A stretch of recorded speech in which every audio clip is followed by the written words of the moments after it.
গল্পে স্বল্পে তরুণে আপনাদের স্বাগত। বাংলা সাহিত্য ভাণ্ডারে ছোট গল্পের সম্ভার অতুলনীয়।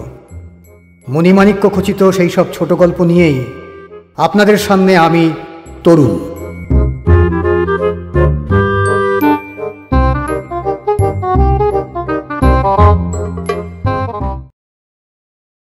আজকের গল্প যযাতি, রচনা বিমল কর।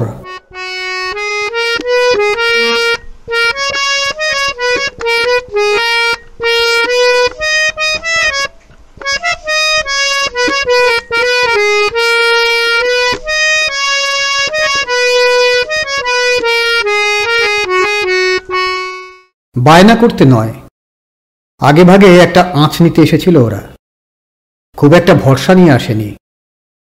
5 জনের মুখে যা শোনা গিয়েছিল তাতে ভরসা পাবার কথাও নয়। এই বয়সে বউ মরলে এমনই হয়, সব ব্যাপারেই ছাড়ো ছাড়ো, আড়াল আড়াল ভাব। মন বসে না আর, সে সংসারেই হোক কি কাজে কর্মে। নেশা শকটক আমোদাল্লাদ তো পরের কথা। ফটিক অঘুরি 2-10টা কথার পর খুব সাবধানে সংকোচে আসল কথাটা তুললে। বাসনা তো খুবই ছিল গো ঠাকুরমশাই, এবারে মায়ের থানে আসরটা দিই। ফটিক এমন একটা হতাশার সুর টানল যেন অত সাতবাসনার সবটাই বিফলে গেল। ফটিক অঘরি আর তার দলবলের দিকে তাকিয়ে নীলকণ্ঠ ভট্টাচার্য বললে, বাঁধছে কিসে তোমাদের? বাঁধছে আসল জায়গায়। মূর্তি না থাকলে যেমন পুজোয় বাঁধে, পেঁড়িতে বর না বসলে যেমন বিয়েতে, তেমনি আসরটা তো ফটিক অঘরীরা বসাবে, কিন্তু সে মরা আসর জমাবে কে ছাই, যদি না নীলকণ্ঠ ভট্টাচার্য একটা যাত্রার পালা গায়। ফটিক অঘরী বেশ গুছিয়ে কথাটা পুরোপুরি বলে ফেলল। নীলকণ্ঠ মনে মনে অবাক হচ্ছিল। এই কথা, এর জন্য অঘরীর অত ইজল বিজল কেন?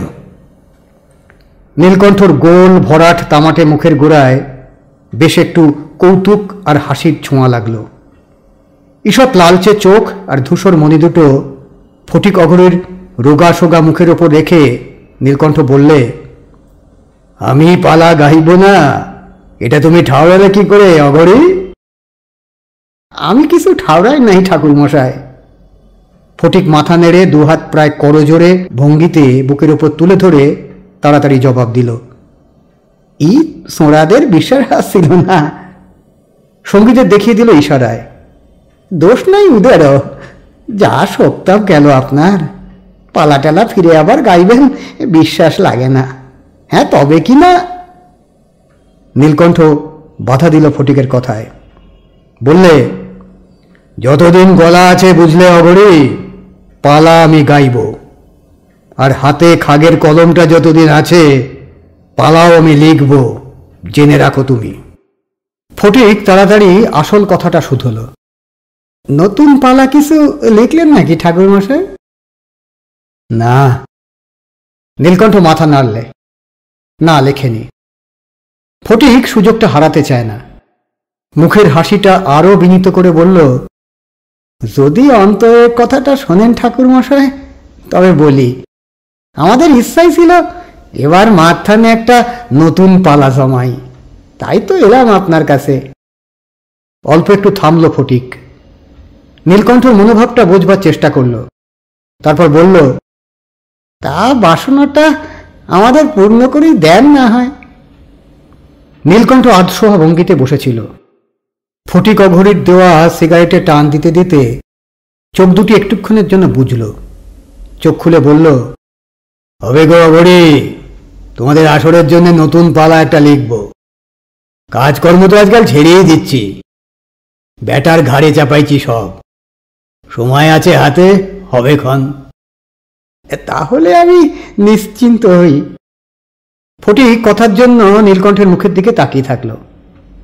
মাথা নাড়ল নীলকণ্ঠ, হ্যাঁ ফটিক, নিশ্চিন্ত হতে পারো। সঙ্গে দলবলের দিকে কৃতিত্বের একটা কটাক্ষ ছুড়ে দিয়ে ফটিক উঠে দাঁড়ালো। বায়নাটা তবে চটপট করেই যাব ঠাকুরমশাই। নীলকণ্ঠ ঘাড় নাড়ল। করে দেও বায়না, যবে খুশি যখন খুশি। ফটিক চলে যাওয়ার পর নীলকণ্ঠ খানিকক্ষণ চুপচাপ বসে থাকল, তেমনি আধশোয়া ভঙ্গিতেই। পশ্চিমে জানালাটা খোলা, ঢেঁড়স আর কলা গাছের ঝোপটা বেশ অন্ধকার হয়ে এসেছে। যদিও ডোবাটা দেখতে পাচ্ছিল না নীলকণ্ঠ, তবু ডোবার ওধারে ধুঁদুল গাছের একটু যেন চোখে পড়ছিল। বিকেলে বৃষ্টি হয়েছিল, ভিজে লতাপাতার একটা গন্ধ ঢুকছিল ঘরে, আর ময়না চড়ুই কাকের কিচিরমিচির। নতুন একটা পালা লিখতে হবে। এবার কি পালা লেখা যায়? নীলকণ্ঠ শূন্য চোখে তাকিয়ে সেটা যেন ভাবছিল। এর আগে অন্তত ৮-১০টা পালা লিখেছে, রামলক্ষণের পালা থেকে শুরু করে সিংহল বিজয়ের পালা পর্যন্ত। ২-৪টে বেশ ভালোই উতরে গেছে। সেই সব পালা শুধু ধুনুরি গ্রামে নীলকণ্ঠর কালী অপেরাই নয়, আশেপাশের অনেক গাঁয়ে অন্য দলও গেয়েছে। যেগুলো উতরায়নি, নীলকণ্ঠ নিজেও আর সেগুলোর নামোচ্চারণ করে না। করতে লজ্জা পায় যত না, তার চেয়ে বেশি বিরক্ত হয়। কেমন একটা আক্রোশে গড়গড় করে, নিজের উপরেই, নিজের অক্ষমতা এবং ব্যর্থতার উপরেই যেন এই বিরক্তি ঘৃণা। নীলকণ্ঠ ভাবছিল নতুন পালা কি নিয়ে লেখা যায়। একবার আচমকাই মনে হলো দক্ষ যজ্ঞের ঘটনা নিয়ে লেখা যেতে পারে। সতীর দেহত্যাগ, বিষয়টা ভালো। নীলকণ্ঠ নিজেই মহাদেবের পাঠটা করতে পারবে। আর এই সময় সদ্য সদ্য নারায়ণের মৃত্যুর পর নীলকণ্ঠ বোধহয় ২-৪টে জায়গায় বেশ লিখতে পারবে, চুটিয়ে পাঠ করতেও হটবে না। সতীর দেহত্যাগের পর মহাদেবের অবস্থাটা মনে মনে কিছুক্ষণ কল্পনা করে নিল নীলকণ্ঠ। একটা দৃশ্যই যেন চোখে ফেলল। সতীর মৃত্যু সংবাদ শুনে মহাদেবের বিচলিত অবস্থা, শোকে স্বগতোক্তি আর রোষ, দুটি ছত্র মুখে এসেই গিয়েছিল। নীলকণ্ঠের মনের সুতো হঠাৎ ছিঁড়ে গেল। অন্দরমহল থেকে সন্ধ্যে দেবার শাঁখ বেজে উঠেছে। বেজে বেজে থামল। নীলকণ্ঠ খোলা দরজা দিয়ে তাকিয়ে থাকল। দাওয়ার অন্ধকারে এখনই একটু আলোর ছিটে পড়বে। কুসুম তবে এসে গেছে, না হলে শাঁখ বাজাবে কে? ললিত বাইরে, গাঁয়ে ২ ঘর আর কাশিয়ার বাবুর বাসা, ৩ ঘরে সত্যনারায়ণ পুজো সারতে হবে তাকে। বিকেল থাকতেই বেরিয়ে গেছে বৃষ্টিতেই। মাধু শ্বশুর বাড়ি, সেই যে তার মার শ্রাদ্ধর পর গেছে, ১.৫ মাসের মধ্যে আর এ বাড়ি আসেনি। বলাইটা বাচ্চা, বছর ৮ বয়স, এখনো হয়তো চট্টরাজের বাসায় খেলছে। তাছাড়া সে তো আর শাঁখ বাজাতে পারে না। কুসুমই এসেছে তাহলে। মাসখানেক ধরে ঘরে সন্ধে দেওয়ার কাজটা সেই সেরে দিচ্ছে। নীলকণ্ঠ দাওয়ার অন্ধকারের দিকে তাকিয়েছিল আলোর ছিটের আশায়। একটু আলো পড়ল। দাওয়া দিয়ে কুসুম হাত আড়াল দিয়ে প্রদীপ ধরে সদরে গেল। সদর থেকে রান্না করে, এদিক ওদিক, আবার অন্ধকার। অল্পক্ষণ পরে টিমটিমে একটা কুপি এনে কোথায় বুঝি ঝুলিয়ে দিল। দাওয়ায় একটা এবড়ো খেবড়ো জায়গা, এক খেবলা ম্লান আলোয় টিমটিম করতে লাগল। নীলকণ্ঠের মনে হচ্ছিল পিঠের কুঁজের মতো দাওয়ার ওখানটায় যেন কুঁজ গজিয়েছে। গলায় কাশির শব্দ তুলে সাড়া দিল নীলকণ্ঠ। সাড়া না দিয়ে পারছিল না। ছোট লণ্ঠনটা জ্বালিয়ে দিয়ে কুসুম এলো। চৌখাটের ওপাশ থেকে হাত বাড়িয়ে লণ্ঠনটা ঘরের মধ্যে দিয়ে চলে যাচ্ছিল। নীলকণ্ঠ শুধল, বলাইটা ফিরেছে নাকি? মৃদু গলায় জবাব দিল কুসুম, হ্যাঁ ফিরেছে। সরে যাবার মতন একটু নড়ে চড়ে উঠলেও কুসুম সরে গেল না।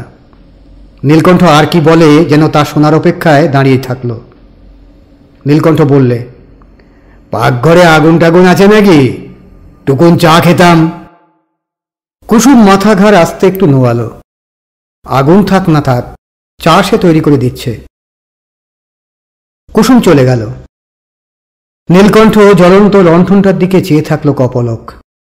কুসুমের চেহারাটা চোখের সামনে ভাসছিল। বেশ ডাগর ডগর মেয়েটা, সুশ্রী, খুঁত আছে একটু, অন্ধকারে ধরা পড়ে না। চিবুকের নিচ থেকে গলাবে কণ্ঠার কাছাকাছি পর্যন্ত মস্ত বড় একটা দাগ, ডান দিকে। গলার মধ্যে ঘা হয়ে নাকি বিষিয়ে গিয়েছিল, কাটাকুটি সেলাই ফোড়াই করতে হয়েছিল, তারই দাগ। কুসুম গায়ের কাপড়টা সবসময় গলার উপর দিয়ে টেনে দাগটা চাপা দিয়ে রাখবার চেষ্টা করে, পারে না। এই খুঁতের জন্য বিয়েও হচ্ছে না মেয়েটার। নীলকণ্ঠ বেশ ঠাউর করে দাগটা দেখবার চেষ্টা করছিল আজ, একটু আগেই। দেখতে পায়নি। অতটা দূরে আর অন্ধকারে দাঁড়িয়ে থাকলে কিছুই ভালো করে দেখা যায় না। নীলকণ্ঠ খানিকটা চুপচাপ বসে থেকে একটা বিড়ি ধরালো। বলাইটা ফিরেছে খানিক আগেই, তার গলার স্বর শোনা যাচ্ছে। কুসুমের কাছে দাপাদাপি করছে ছোঁড়াটা। পালা লেখার কথাটা আবার মনে এলো।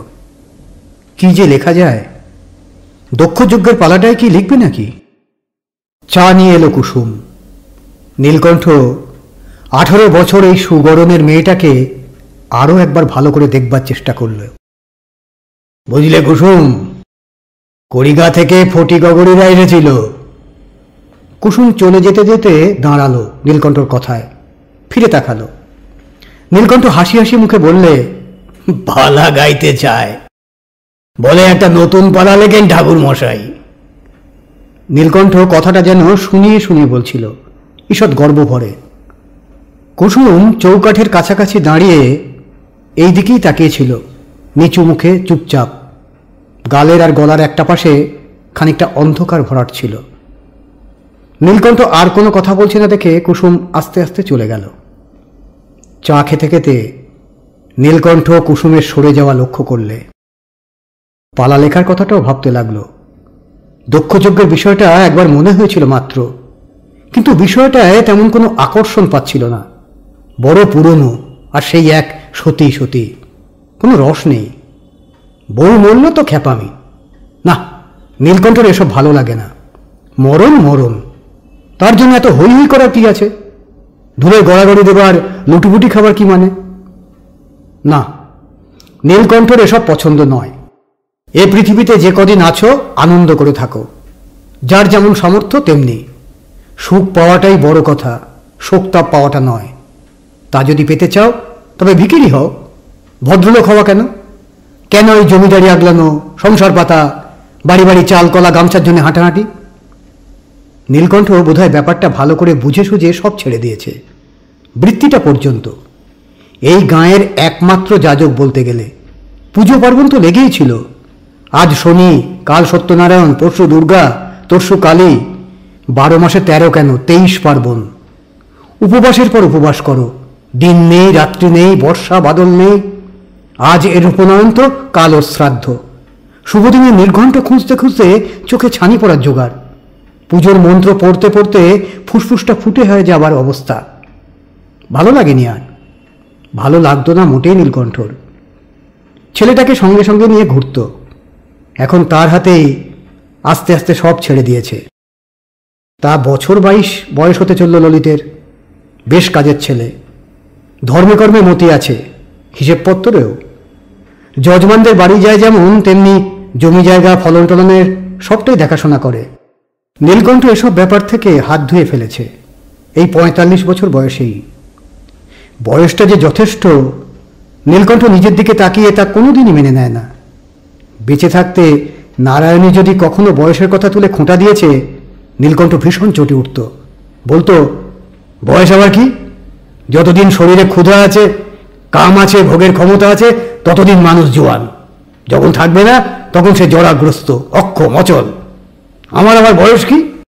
নেহাত বামুনের ছেলে, গাঁয়ে গ্রামে মানুষ, তাই ফচকে বয়সে বিয়ে হয়েছিল। 22 বছর বয়সে তো বেটার বাপ। শহর টহরে আজকাল 30-35-এর আগে বিয়ের কথা কেউ ভাবেই না। তবুও তো ওই খড়কে কাটি স্বাস্থ্য। আর আমার? নীলকণ্ঠ স্ত্রীকে তার স্বাস্থ্যটা দেখাতো। তার স্বাস্থ্যটা ওর বেশ ভালোই, না বেটে না লম্বা, মাঝারি। জলফুলো চেহারা নয়, গরম পেটন মজবুত, মুখটা গোল, ছোট কপাল, লম্বা নাক, পাটি সাজানো দাঁত। শরীরের কোথাও এখনো টোল পড়েনি। শরীরকে নীলকণ্ঠ ভালোবাসত, শরীরকে সে রাখবার চেষ্টা করত। কলা আতপ চালের ভক্ত ছিল না নীলকণ্ঠ, মাংস মদটাও খেত, দিশি মদ। ধর্মপুজোর মাঠটার এক কোণে যে ইট বার করা ভাঙা নাটমন্দিরটা রয়েছে, সেখানে কালী অপেরার মহড়া হতো বছরে 3 কি 4 মাস। কিন্তু 12 মাসই নীলকণ্ঠ ভট্টাচার্য, মদন চট্টরাজ, কেষ্ট চক্রবর্তী আর 2-1 মিলে আসরটা জমাতো। ইটের ঠেকা দেওয়া তক্তপোষের উপর ধুলো ভর্তি শতরঞ্চি বিছিয়ে দাবার সঙ্গে দিশি টিসি চলত। নীলকণ্ঠ 45-এ পৌঁছেও পরিশ্রান্ত হয়নি কেন, এর জবাব সে দিতে পারত। বলতো, আমি তো গঙ্গা জল ঠোঁটে ঠেকানো বামুন নই, সোমরস পান করা বামুন। বুঝলে হে চট্টরাজ, এখনো বসলে 1 সের চালের ভাত খেতে পারি, একটা ছোটখাটো পাটা। আর যদি বলো বিয়ে থা, কিরে কেটে বলছে চট্টরাজ, 2টো বউ তো হেসে কেলে সামলাতে পারি। নীলকণ্ঠ পারলেও নারায়ণী পারেনি। 15 বছর বয়স থেকে ছেলে বিয়েতে শুরু করেছিল। প্রথমটা বেঁচে গিয়েছিল কি ভাগ্যে, তারপর তো বছরে বছরে বিয়ে হয় আর সেগুলো মরে। এর মধ্যে মাধুটা রক্ষে পেল, এবং শেষ বলতে বলাইটা। বলাইয়ের পর নারায়ণীর আরও 3টি মরেছে। নিজেও সে মরল বাচ্চা বিয়েতে গিয়েই, সেপটিক, তারপর ধনুষ্টঙ্কার। নীলকণ্ঠ চাটুকু অনেকক্ষণ আগে শেষ করে কখন যেন বিড়ি ধরিয়ে কথাগুলো ভাবতে ভাবতে তন্ময় হয়ে পড়েছিল। বলাইয়ের বিশ্রী একটা চিৎকারে চমকে উঠে নিজেকে ফিরে পেল। আহ ছাই, বাইরে যে বেশ সন্ধে হয়ে গেছে, এখন মুখ হাত ধুয়ে জামাটা চড়িয়ে ধর্মপুজোর মাঠে গিয়ে পৌঁছতে তো রাতই হয়ে যাবে। নীলকণ্ঠ তাড়াতাড়ি উঠে পড়ল। যেতে তাকে হবেই। চট্টরাজদের কাছে আজ ফটিক অগরীদের কথাটা বলতে হবে, নতুন পালা লেখার কথা। নীলকণ্ঠ এলোমেলো ভাবছিল, কি পালা লেখা যায়, কোন পালা। ভাবতে ভাবতে বাইরে বেরিয়ে এলো। গামছাটা তুলে নিল দড়ি থেকে। দাওয়ায় নেমে যাচ্ছিল হাত মুখ ধুতে। হঠাৎ রান্নাঘরের কাছাকাছি আসতেই থমকে দাঁড়ালো। উনুনটা কাঠ দিয়ে দিয়ে গনগন করে জ্বালিয়ে দিয়েছে কুসুম। সেই আঁচের মুখোমুখি পিঁড়ি পেতে বসে রয়েছে। গায়ের কাপড়টা একটু আলগা, ওই তাপ যেন সহ্য করতে না পেরে শাড়ি জামা সামান্য ঢিলে ঢালা করেছে। গামছাটা বুকের কাছে অন্যমনস্কভাবে চেপে ধরে নীলকণ্ঠ তাকিয়ে থাকল। এমনই হয় মাঝে মাঝে, সব থাকে তবু হয় না। নীলকণ্ঠ তেমনই হচ্ছিল। পালা লেখার জন্য গল্পের কি অভাব আছে? কাশিরাম আর কৃত্তিবাসের বড় ভক্ত নীলকণ্ঠ। উপাখ্যান তার মুখস্থ। ঋতুপর্ণ, নল দময়ন্তী, সাবিত্রী, সত্যবান, যে কোনো একটা একখান নিলেই হলো। শুধু কাঠামোটা, প্রাণটা তো নীলকণ্ঠর হাতে। লাল খেরো বাঁধানো খাতায় স্বরের অথবা পালকের কলমের টানে টানে নীলকণ্ঠ তার প্রাণ প্রতিষ্ঠা করবে, সে ক্ষমতা তার আছে। কিন্তু আশ্চর্য, কোনোটাই নীলকণ্ঠর মনোমতো হয় না, কোনো উপাখ্যানই নয়। আজ হয়তো মনে মনে একটা পছন্দ করে, কাল ভাবতে বসে সেটা বাতিল করে দেয়। বিদুরকে নিয়ে একটা পালা প্রায় ছকে ফেলেছিল নীলকণ্ঠ, কিন্তু কি মনে করে আর লিখল না। না, অত ধর্মটর্ম করা মানুষ নিয়ে তার চলবে না। মানুষটার কোনো তেজ নেই, বীর্য নেই, ক্রোধ নেই, যেন গাছ কিংবা পাথর। নীলকণ্ঠর আবার এসব পছন্দ হয় না। কটা পালা লিখেছে আগে এদের মতন মানুষ নিয়ে, কিন্তু দেখাই গেছে ভালো জমাতে পারেনি। তেমন কোনো প্রাণের টানই পায় না নীলকণ্ঠ এইসব সরল সাদামাটা মানুষের কথা লিখতে বসে। নীলকণ্ঠর পছন্দটা অন্যরকম। মন্দ যদি না থাকলো তবে মানুষ কি চট্টরাজ রায়, এদের বোঝাতো নীলকণ্ঠ। আমরা স্বর্গে থাকি না, মর্তে থাকি। এখানে মায়ে মেয়েতে সতীন মতন হয়, বাপে ছেলেতে লাঠালাঠি করে, ভাইয়ে ভাইয়ে মামলা লড়ে, বুঝলে? ওসব যুধিষ্ঠির টুধিষ্ঠির নয়। ওরা কি মানুষ নাকি?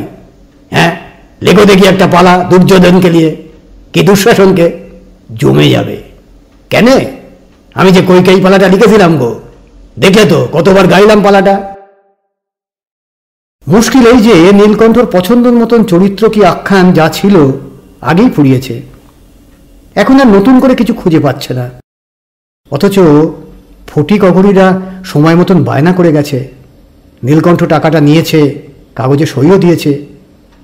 ফটিক অঘরীকে এই কথাটা বলতে পারেনি নীলকণ্ঠ যে তার মাথায় আর নতুন পালা আসছে না। বলা মানে তো নিজের অক্ষমতা স্বীকার করে নেওয়া, অঘরীকে বুঝিয়ে দেওয়া যে নীলকণ্ঠর ক্ষমতা সত্যিই গেছে।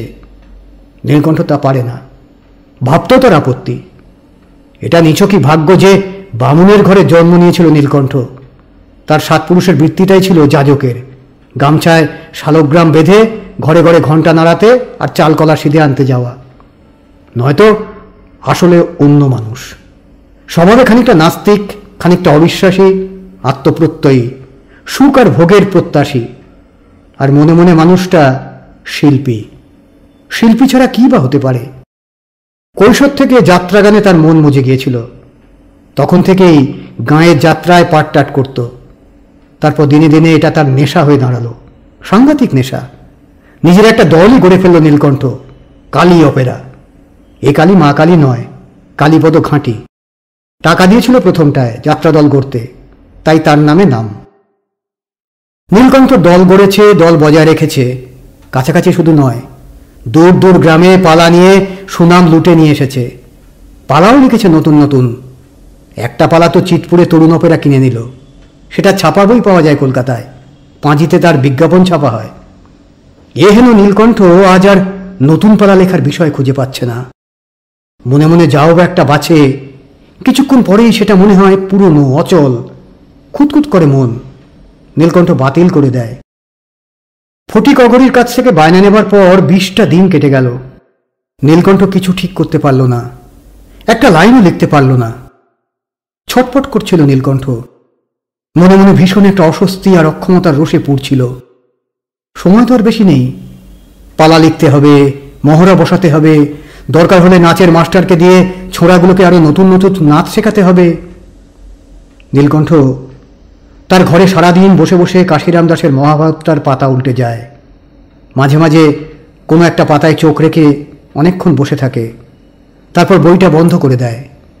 দীর্ঘ নিঃশ্বাস ফেলে জানলা দিয়ে ঢেঁড়স আর কলা গাছের ঝোপটার দিকে চেয়ে থাকে।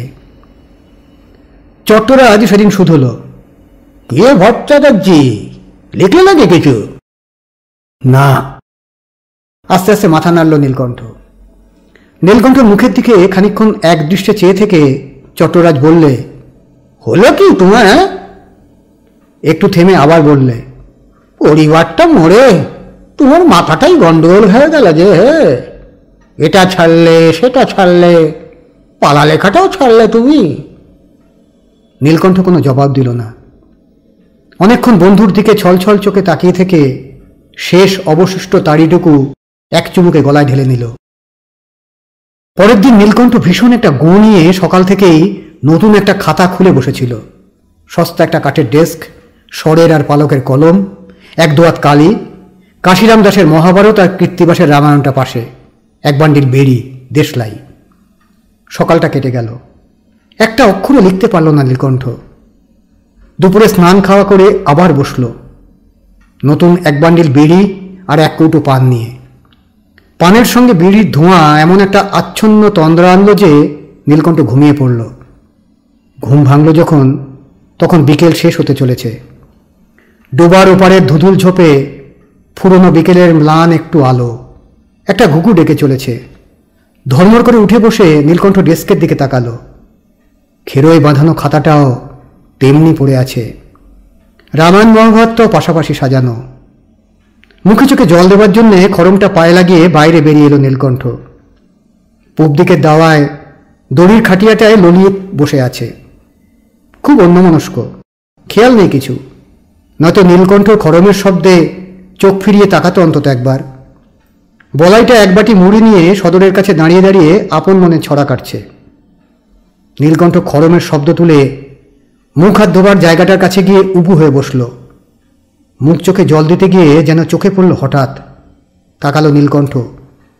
গোয়াল ঘরের পাশটায় দোপাটি আর মোরগ ফুলের ঝোপটার কাছে কুসুম। এই অসময়ে কেন? মুখটাও দেখা যাচ্ছিল না কুসুমের। পায়ের আঙুলে ভর দিয়ে শশা গাছের মাচাটা যেন ঠিক করছে, অথচ ও মাচা ঠিক করার কিছুই নেই। নীলকণ্ঠ উঠে পড়ল। ঘরের দিকে এগুতে গিয়ে একবার একটু দাঁড়িয়ে ললিতের দিকে তাকালো। না, এখন আর বেঘরে নেই ছেলেটা, বাপের দিকেই তাকিয়ে আছে। কি ভেবে নীলকণ্ঠ ছেলেকে কাছে ডাকল। সামনে এসে দাঁড়ালো ললিত। খুঁটিয়ে খুঁটিয়ে ছেলের মুখটা দেখল নীলকণ্ঠ। কেমন যেন বোকা বোকা নিরীহ ভালো মানুষ গোছের মুখ, গোলগাল। নীলকণ্ঠর হাসি পায়। পুরুত বংশের উপযুক্ত উত্তরাধিকারীর মুখই বটে। অর্থহীন দুর্বোধ্য কতগুলো মন্ত্র আউড়ে যেতে ওর কোথাও বাঁধবে না। ছেলের সঙ্গে বন্ধুর মতো একটু যেন রসিকতা করে বসল নীলকণ্ঠ। কে বাপ, আজ ঘন্টা নাড়তে যাবে নাই কোথাও? মাথা নাড়ল ললিত।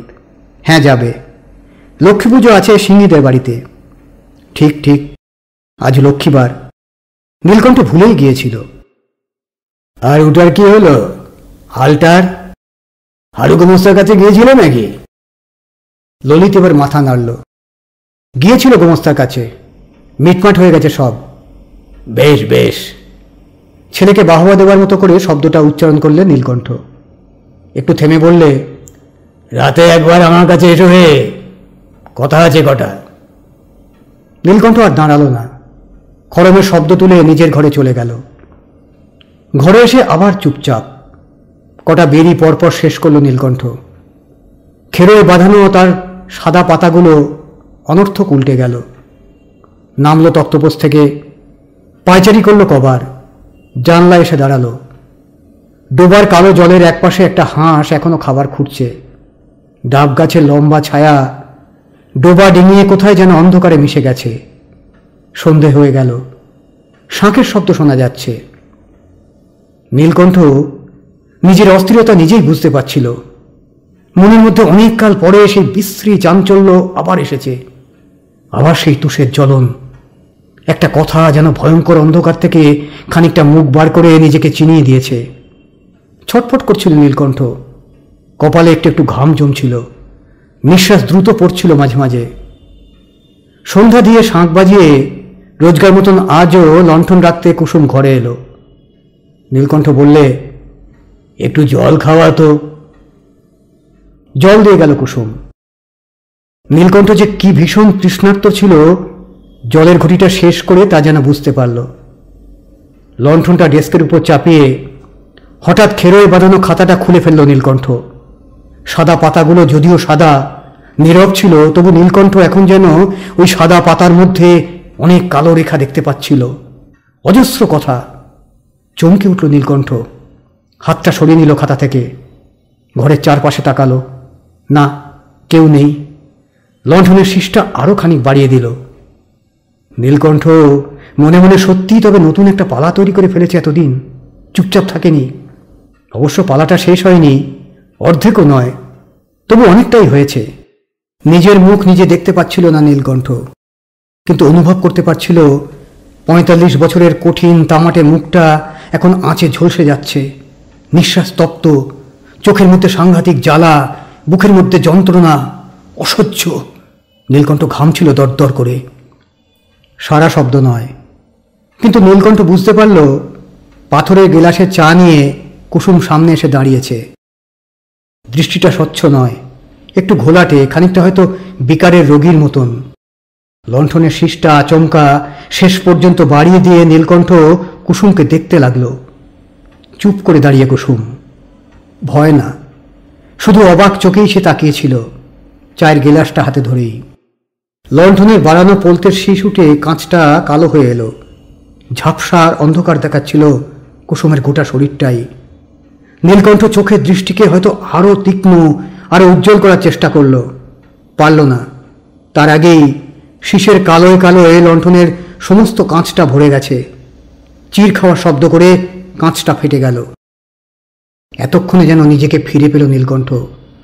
তাড়াতাড়ি হাত বাড়িয়ে লণ্ঠনের শীষটা কমাতে গেল। বেকায়দায় হাত লেগে লণ্ঠন ডেস্ক থেকে উল্টে তক্ত বসে পড়ল। নিভে গেল কয়েকটা লিকলিকে বাঁকা বাঁকা ফোনা তুলে। অন্ধকারে কুসুমকে আর দেখা যাচ্ছিল না।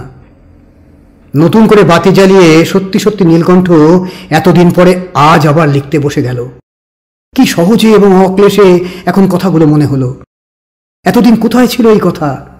কোন অন্ধকারে লুকিয়েছিল? আবার ছত্র করে লেখে নীলকণ্ঠ, আর থেমে গিয়ে আবেগ কাঁপা গলায় জোরে জোরে পড়ে, যেন অভিনয় করছে। গলার পর্দা কোথাও জোরে, কোথাও আস্তে করে, কোথাও ব্যাকুলতা, কোথাও মিনতির সুর ফুটিয়ে পড়ে যায়। খেয়াল ছিল না নীলকণ্ঠর রাত হয়ে গেছে। ললিত এসে দাঁড়িয়েছে ঘরের মধ্যে বাবার মুখোমুখি। নীলকণ্ঠ তন্ময়, কিছু দেখেনি, কাউকে নয়। দীর্ঘ একটা অংশ লিখে মুখ তুলল। সেই তন্ময়তার মধ্যে উচ্চ কণ্ঠে পড়ে যেতে লাগলো সদ্য লেখা অংশটা। নীলকণ্ঠ স্বরে অদ্ভুত এক বেদনা এবং বিষণ্ণতার ব্যাকুলতা। কি কাতর কণ্ঠস্বর! মনে হচ্ছিল না এটা নাটকের অভিনয়। বুক থেকে প্রত্যেকটি কথা যেন স্বাভাবিকভাবেই বেরিয়ে আসছিল। শাপগ্রস্ত, জরাভীত, ভোগী এক পুরুষ কাতর কণ্ঠে যৌবন ভিক্ষা করছে। আমি সুখের অভিলাষী, আমি ভোগের ভিক্ষুক, আমি বিলাসে ক্লান্ত হইনি। আমার দেহ এই অকালে শ্লথ চর্ম লোল হয়ে যাবে। না না, এ আমি সহ্য করতে পারবো না। এখনো যে আমার ভোগ্য ধেনু আছে, সুরা আছে, ফল আছে, পুষ্প আছে, নারী আছে, শত সহস্র মুখ আছে এই বসুন্ধরায়। তুমি আমায় প্রত্যাখ্যান করো না। তৃপ্ত নহি, ক্লান্ত নহি, আসঙ্গ জ্বালায় জলে দেহ নিহত। প্রার্থনা আমার, পুত্র পূর্ণ করো তুমি। আমি যে তোমার পিতা, নৃপতি যযাতি।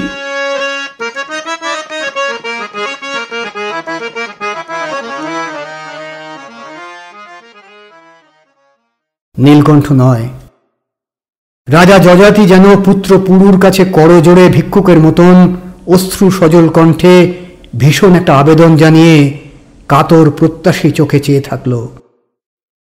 ললিত কথা বলতে পারছিল না। বিমূঢ় ভাবটা কাটাতে সময় লাগলো তার। কিন্তু লণ্ঠনের আলোয় যযাতিকে সে চিনতে পারল সহজেই। বাবা! ললিত আচমকা ডাকল। চমকে উঠল নীলকণ্ঠ।